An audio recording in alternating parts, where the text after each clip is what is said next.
वहीं कांग्रेस पार्टी के राष्ट्रीय महासचिव और छत्तीसगढ़ की प्रभारी कुमारी शैलजा ने छत्तीसगढ़ में शानदार जीत का दावा सामने रखा है। दरअसल छत्तीसगढ़ में बीजेपी से नजदीकी मुकाबले की संभावना से कुमारी शैलजा ने साफ इनकार किया है। पूर्व मुख्यमंत्री भूपेंद्र सिंह हुड्डा को भ्रष्टाचार के मामले में जेल भेजने के हरियाणा के गृह मंत्री अनिल विज के बयान पर कुमारी शैलजा ने कहा कि पिछले 9 सालों में विज यही बयान दे रहे हैं। हरियाणा में 4 डिप्टी सीएम के हुड्डा के बयान पर शैलजा ने कहा कि देश में ऐसा कहीं नहीं है और ऐसे फैसले चुनाव के बाद पार्टी आलाकमान लिया करता है। हिसार में कुमारी शैलजा से खास बातचीत करने पहुंचे टोटल न्यूज के associate editor doctor Mahesh Kumar. और क्या कुछ उन्होंने कहा वो भी सुनिए।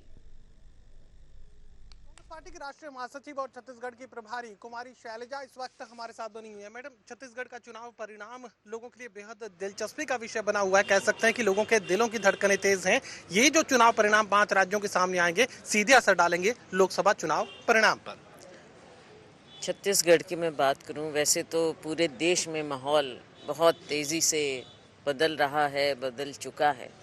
जो भारतीय जनता पार्टी की झूठ की जुमलेबाजी की राजनीति थी, अब वो दिन लद गए हैं, क्योंकि एक ही बात बार बार जिस प्रकार से इनके नेता करते हैं तो लोगों का विश्वास इनसे उठ चुका है।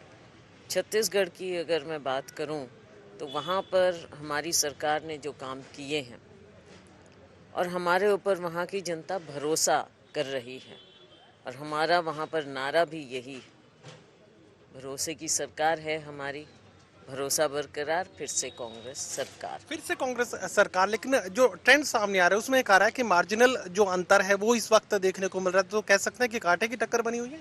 नहीं, ये तो देखो, इस तरह की चीज़ें आती हैं, जब तक चुनाव खत्म होगा तब तक आप देख लेंगे। ये बीच में मीडिया स्पेकुलेशन हमेशा चलती है। आपको याद दिलाऊंगी, हरियाणा में भी इसी तरह से मीडिया का जिस तरह से चलता था एक तरफा, और पिछली बार भी छत्तीसगढ़ में मीडिया में कोई नहीं मानता था कि हमारी इस तरह की क्लीन स्वीप होगी। तो अभी इन चक्करों में ना पड़े, हमें पूरा विश्वास है और छत्तीसगढ़ की जनता का विश्वास है। अभी भी आप देख रहे हैं, जो हम कहते हैं लोग उस बात पर भरोसा करते हैं। बीजेपी के लोग अभी तो सुन बैठे हैं, आज तक एक भी उन्होंने घोषणा नहीं की, कुछ बताया नहीं आगे के लिए क्या वो कुछ करने जा रहे हैं। पहले चरण का चुनाव सर पर आ गया है। हमने जो कहा है, अब जैसा आपने सुना होगा, राहुल जी ने जो घोषणाएं वहाँ पर की किसानों के लिए, किसानों का फिर से पिछली बार भी कर्जा माफ़ किया था हमने, लोगों ने विश्वास किया, और जैसे ही सरकार बनी सबसे पहला काम उसी दिन हुआ, वो किसानों का कर्जा माफ़ हुआ था। और जो लोगों को, गरीब लोगों के लिए न्याय योजना शुरू की थी, आज भी किसानों का जो बकाया है कर्जा वो हमने माफ़ करने की घोषणा की है। इसके साथ जो बहुत एक बड़ी महत्वपूर्ण घोषणा राहुल जी ने की वो है KG to PG, शिक्षा मुफ्त होगी और सभी वर्गों के लिए होगी। इसमें कुछ काट छाट नहीं है, सभी के लिए KG to PG शिक्षा मुफ्त। चाहे वो मेडिकल है, आप समझ सकते हैं, अगर बच्चे मेडिकल में आ जाते हैं तो फीस इतनी होती है कि कमर तोड़ माँ बाप के लिए बड़ा मुश्किल है। तो चाहे वो डिप्लोमा है, चाहे वो इंजीनियरिंग है, चाहे मेडिकल है, तो जो सरकारी संस्थान हैं, सरकारी कॉलेजेस, स्कूल, सब वहाँ पर शिक्षा मुफ्त होगी सभी बच्चों के लिए। लोगों का विश्वास है। जिक्र अब हरियाणा का कर लेते हैं। हरियाणा में भारतीय जनता पार्टी के नेता एक बार फिर से शोर मचाने लगे हैं, तीसरी बार मनोहर सरकार। शोर तो मचा ही रहे हैं, पिछली बार भी 75 पार का नारा दिया था, मुश्किल से मिलजुल कर चुनाव के बाद सरकार वो बना पाए। तो अब इनका तो विश्वास देखो रहा नहीं है। और अगर आप जनता में जाएंगे तो कोई भी वर्ग आज के दिन आपको ऐसा नहीं मिलेगा जो ये बात कहता हो कि भारतीय जनता पार्टी सरकार दोबारा हरियाणा में बन सकती है। इनका विश्वास खत्म हो चुका है। घोषणाएं कर रहे हैं आज के दिन आनन फानन में, लेकिन इनका लोगों में कोई फर्क नहीं पड़ेगा, क्योंकि आपने देखा पिछले 9 साल हो गए और 2 टर्म इनको मिली हैं। इतना विश्वास इन्होंने खोया है, चाहे वो किसान है, चाहे गरीब आदमी है, महंगाई इतनी है, बेरोज़गारी है, स्कैम पर स्कैम होते हैं, घोटाले पर घोटाले, कि कोई कहीं किसी अंजाम तक पहुंची नहीं, कोई इंक्वायरी, किसी पर कोई एक्शन नहीं। आप किसी सरकारी दफ्तर में आप जाकर देखें तो मालूम पड़ेगा कि आम जनता को कितनी दिक्कत होती है। प्रॉपर्टी आईडी की बात हो गई है, ये परिवार पहचान पत्र है। सबसे बड़ा प्रकोप इन दोनों का हरियाणा की जनता पर डाला हुआ है। जब से आपने विधानसभा चुनाव लड़ने का जिक्र किया है कांग्रेस पार्टी में, तो कई लोगों की दिल की धड़कनें काफी ज्यादा तेज इस वक्त सुनाई देने लगी हैं। तो ऐसे में अब सवाल उनका सीधा सीधा यही आ रहा है कि लोकसभा नहीं तो विधानसभा अगर लड़ने जा रही है तो कहां से चुनावी मैदान में उतर सकती है? देखिए, लोकसभा के चुनाव मैंने लड़े और आगे भी अगर हाईकमांड आदेश करेगा तो लोकसभा पहले आना है, पर उसके बाद विधानसभा आएगा। और इस बार मेरी इच्छा है, फाइनल फैसला तो हाईकमांड का ही होता है, लेकिन मेरी इच्छा है कि इस बार विधानसभा चुनाव भी लड़ें।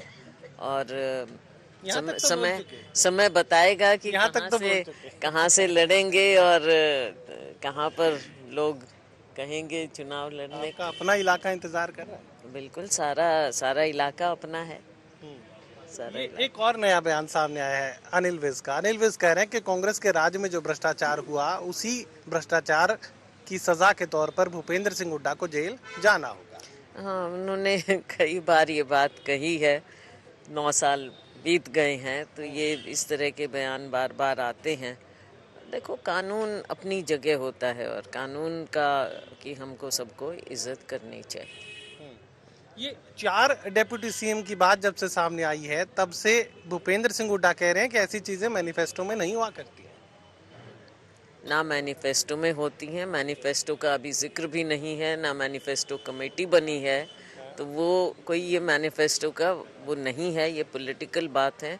और ये पॉलिटिकल बात भी हुड्डा साहब खुद अनुभवी हैं, बहुत खुद समझते हैं। ना देश में पहले कभी हुआ और ना ये पार्टी की कोई पॉलिसी होती है और ना इस तरह की बातें कही जाती है, क्योंकि फिर लोगों का देखो, हम कांग्रेस पार्टी है 36 बिरादरी की पार्टी, और इस तरह से बांटना और ऐसे कहना, ना हाई कमांड से कहीं ये बात आई है। और ये फैसले हमेशा चुनाव के बाद किए जाते हैं।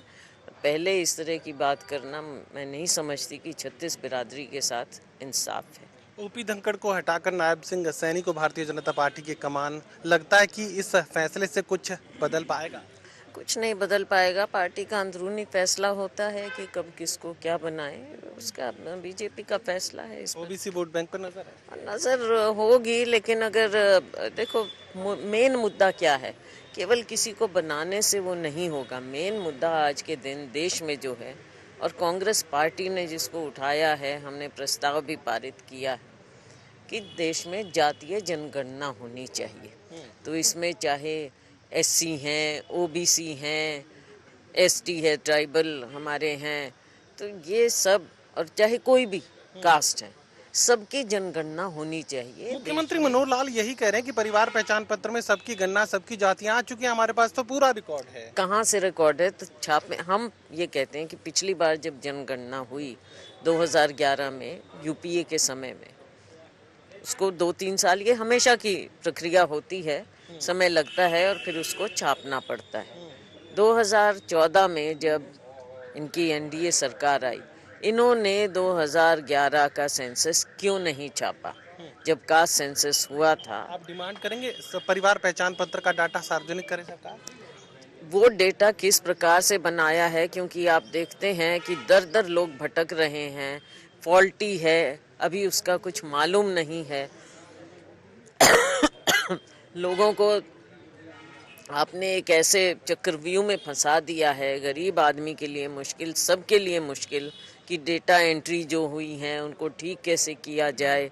तो ये तो एक इन्होंने प्रकोप डाल दिया है। हम कहते हैं कि सेंसस होना चाहिए, उस पर बताएं कि पिछली बार के आंकड़े भी, राहुल जी जो बार बार पूछते हैं, पिछली बार के आंकड़े, पिछली बार का सेंसस आप क्यों दबाए बैठे हैं? हमने घोषणा की है, कांग्रेस पार्टी ने प्रस्ताव पारित किया है वर्किंग कमेटी में कि हम कास्ट सेंसस कराएंगे देश में। चलिए, टोटल न्यूज़ से बातचीत के लिए शुक्रिया। साफ तौर से छत्तीसगढ़ में एक बार फिर से सरकार बनाने का दावा छत्तीसगढ़ की प्रभारी कुमारी शैलजा की तरफ से सामने रख दिया गया है और हरियाणा को लेकर दो टूक ये बात कही जा रही है कि कांग्रेस अगली बार सरकार बनाने जा रही है और जनता भारतीय जनता पार्टी और गठबंधन सरकार से बेहाल है। सोगी कमल के साथ doctor Mahesh Kumar, total news, Hisar.